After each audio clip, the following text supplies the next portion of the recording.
এখানে আমি মেথি পাতা নিয়েছি, মেথি পাতাগুলোকে বেছে নেব। এদিকে দেখুন আমি আটা নিয়ে নিয়েছি, আটাতে আমি তেল দিয়ে দিচ্ছি ময়নের জন্য। তেল দিয়ে ভালো করে মিক্স করে নেবো যাতে ময়নটা ভালোভাবে আটার সাথে লেগে যায়। ময়নটা ভালোভাবে মিক্স করার উপরেই কিন্তু লুচি, পরোটা বা যেটাই বানান না কেন সেটা খাস্তা হয়। আর এর সাথে দিয়ে দিচ্ছি আমি 1 চামচের মতো বড় চামচের জোয়ান, ওটাকে হাতে করে ক্রাশ করে দিয়ে দিলাম। সাথে দিচ্ছি ধনে গুঁড়ো, জিরে গুঁড়ো, হলুদ গুঁড়ো অল্প পরিমাণে, আর অল্প লঙ্কা গুঁড়ো। তো ড্রাই মশলাগুলো দিয়ে আটার সাথে মিক্স করে দিচ্ছি। এর সাথে দিয়ে দেবো পরিমাণ মতো নুন।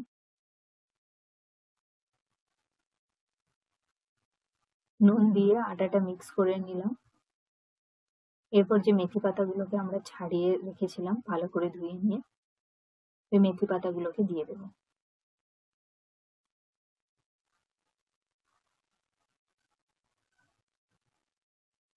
মেথি পাতাগুলোকে দিয়ে আস্তে আস্তে করে অল্প অল্প করে জল দিয়ে আমাদেরকে মেখে নিতে হবে।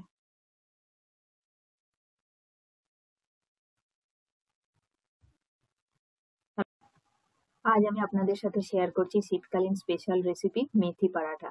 তো এই শীতকালে বাজারে কিন্তু প্রচুর পরিমাণে মেথি শাক পাওয়া যায়, এভাবে কিন্তু পরোটা বানিয়ে অবশ্যই কিন্তু ট্রাই করবেন। রেসিপিটি ভালো লাগলে অবশ্যই একটি লাইক করবেন এবং আমার চ্যানেলে নতুন এসে থাকলে চ্যানেলটি সাবস্ক্রাইব করবেন। তো দেখুন অল্প অল্প করে জল দিয়ে আমি ভালো করে আটাটাকে মেখে নিয়েছি।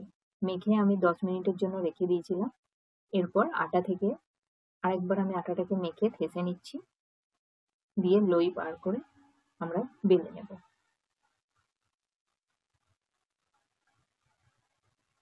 আমি লই কেটে নিচ্ছি।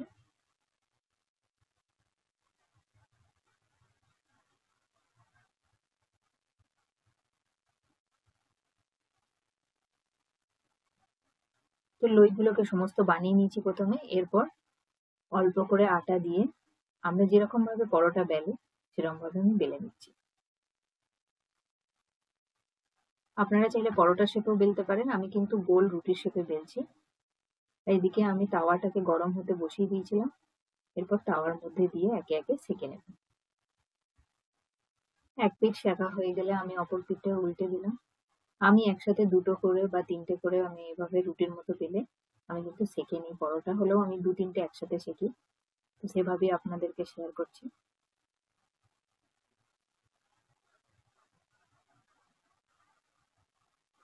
প্রথমে হালকা করে সেঁকে নিতে হবে, তারপরে কিন্তু তেল দিয়ে সেঁকবো।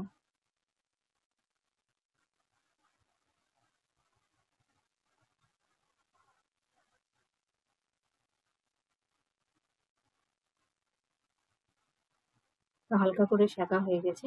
এরপর আমি ঘি দিচ্ছি। আপনারা চাইলে তেলে সেঁকতে পারেন, কোনো অসুবিধা নেই, তেলেও কিন্তু ভালো টেস্ট আছে।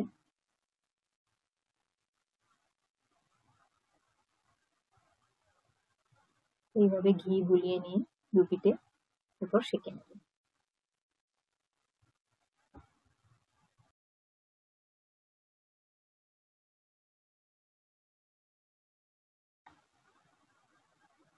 তো 2 পিঠ ভালোভাবে এরকম ভাবে খড়া করে সেঁকে নিয়ে এরপর নামিয়ে নেবো একে একে।